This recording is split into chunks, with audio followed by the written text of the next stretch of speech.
Hi and welcome along to AFTV Transfer Daily, the show that keeps you up to date with players that have been linked with a summer transfer move to Arsenal. The friendlies continuing today, the Mind series, which fantastic cause, by the way. There's a lot of people been struggling with their mental health over the whole course of this lockdown. I've known quite a lot of people, at times, trust me, being locked down at home, uncertain future, relationships, money.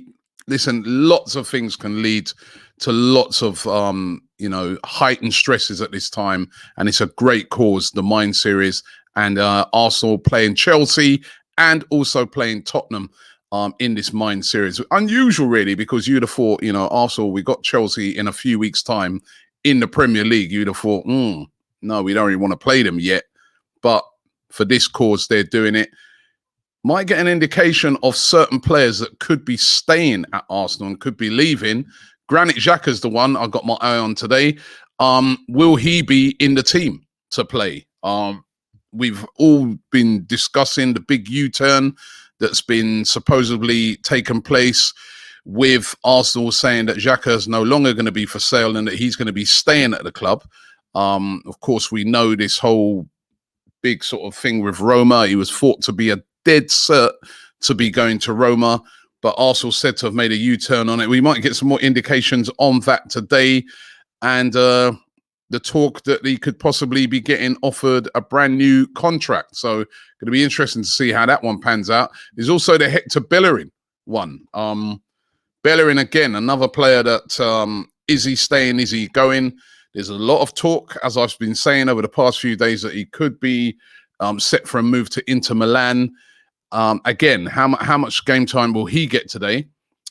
Bellerin, Arsenal said to be open to letting Bellerin go on a loan deal as long as there's a high loan fee, and could even be used in, a swap deal to try and get in Lautaro Martinez. Now, this is very interesting. David Ornstein saying yesterday that Arsenal basically, in discussing Bellerin with Inter Milan, then said to Inter Milan, well, what's happening with Lautaro Martinez? Is he available? And Inter Milan making indications that, yes, they would be open to selling him. Now, there's reports coming out of Italy today that Inter Milan cannot offer Lautaro Martinez the contract that he's after. I remember I spoke about this yesterday, and the wages that he would like for a renewed contract. And just financially, they just can't keep hold of him at the moment. There's even talk that they've identified a replacement for him in Fiorentina's Dusan Vlahovic, who's also been linked with a move to Tottenham, by the way. And Lautaro Martinez has apparently said he would be willing to go to Arsenal. Listen, it's all speculation at the moment.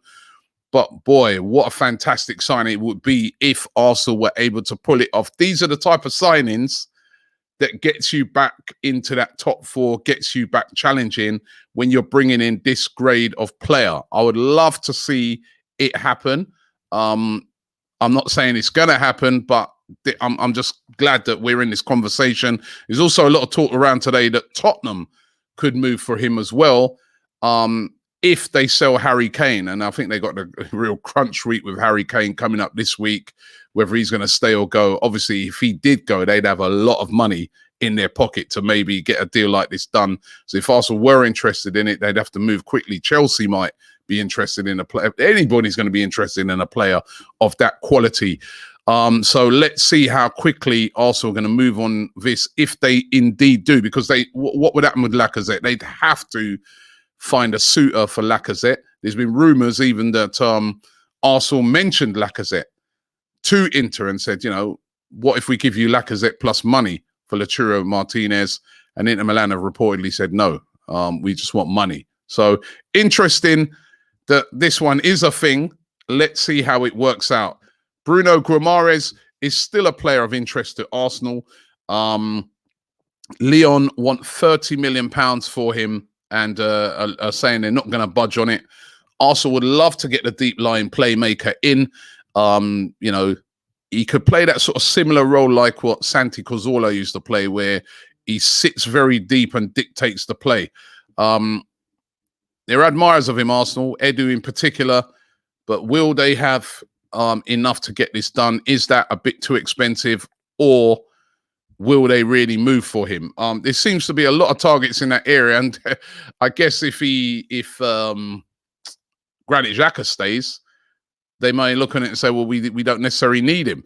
Martin Odegaard as well is still in the news again today. Odegaard, as we've been discussing over the past few days, could be available now. There's a lot of talk that he could be available, for around about, I've got a reported fee there of 50 million. There's a lot of talk that he could go for about 42.5 million. But will Arsenal return for him, and how, these links to him, how strong are they? Real Madrid haven't exactly come out and said, listen, he's definitely 100% staying. Don't come out with no offers. Don't say anything. We're not interested. They haven't said that because, again, and this is a unique situation this summer, some of these huge clubs like Real Madrid, Inter Milan, Barcelona are in big financial issues. It's not something that's going to cause the club to be be ruined completely. They'll get out of it somehow, but certainly they can't do the spending they normally do, and they need to get rid of players. As I said, you've seen already with Inter Milan selling Hakimi. That was like literally one of their best players last season, sold literally immediately. You've seen Real Madrid now selling Varane. That would have been unthinkable a year ago. They're willing to sell these players because they're in a lot of financial trouble. And there's other clubs as well, smaller clubs. Lille over there in France, won the league in France. Won the league, have already been selling off all of the crown jewels. They've now named their price for another one of their crown jewels, Renato Sanches, who did so brilliantly in the Euros, was a real beast in that midfield. I think he would suit Arsenal to the T. L'Equipe, the French publication today, saying that Lille have now named their price for Renato Sanches. They want around about 35 million euros, around about the 30 million pound mark. And that price has been named. They are willing to sell him for around about that sort of money. Now, for me, obviously there'd be bargaining to be done in there. Maybe you could drop it a little less, but he's a quality player. The only thing I'd say that would be a little bit worrying is the injuries. He was out for a little while for Lille last season with injuries. Indeed, at the moment, apparently he's out with a little discomfort, muscle discomfort, even in the friendlies for Lille. But he is a quality player. He's played in the Premier League before. He'll know what it's all about, and I think would represent a good signing. So the price has been named on that. Will Arsenal bite? It's going to depend a lot of it on whether or not they decide to keep Granit Xhaka. If they keep Granit Xhaka, I guess, all of those players, all of those deals for those players, Renato Sanches, maybe Guimaraes, they're not going to need them, are they? Where they're going to put them? Because they've already got Sambi Lokonga, and if you've got Granit Xhaka staying, the need maybe for that deep line player becomes less and less. Could Arsenal move back in for Sander Berg? There's rumours of that as well, that Arsenal are interested. They've been interested in him the whole transfer window, the Sheffield United player. Sheffield United looking for 30 to 35 million pounds for him, which is a high amount of money. I mean, they did pay a lot of money for him. Again, he had a bit of an injury beset season. Now, they're down in the Championship. A player of Sander Berg's quality is going to want to play in the Premier League, but that is a high fee. Arsenal said to be very, very interested in him. Will they move back in for him? That remains to be seen. But it's going to be an interesting one. It's going to be an interesting. You know what, right? For once, Arsenal's transfer window is very interesting because not only are we linked to a lot of players, I think there are going to be a couple more signings. And I do believe that at least one of those is going to be a big signing. So it's going to be really, really interesting to see what they do. And of course, one of the things that we haven't explored deeply, and I might do in this coming weeks is the players that have to leave, because there's so many players that Arsenal need to offload as well. If they're to move for a Lautaro Martinez, if they're to move for Odegaard and players like this, there's players that are going to have to go. And they need to sell them fast, you know. And I think one day this week we will go through a load of those. But one of them is Rhys Nelson. Rhys Nelson, who, you know, hasn't featured a lot for Arsenal over the past season, should probably have went out on loan last season. Didn't, stayed, played very limited time. And now we're being told that he could be set for a loan move to Crystal Palace to link up with Arsenal great Patrick Vieira, of course, is the manager of Crystal Palace. They're very interested in taking him on a season's loan. It wouldn't surprise me him going out on loan, because, as I said, there's just so many players.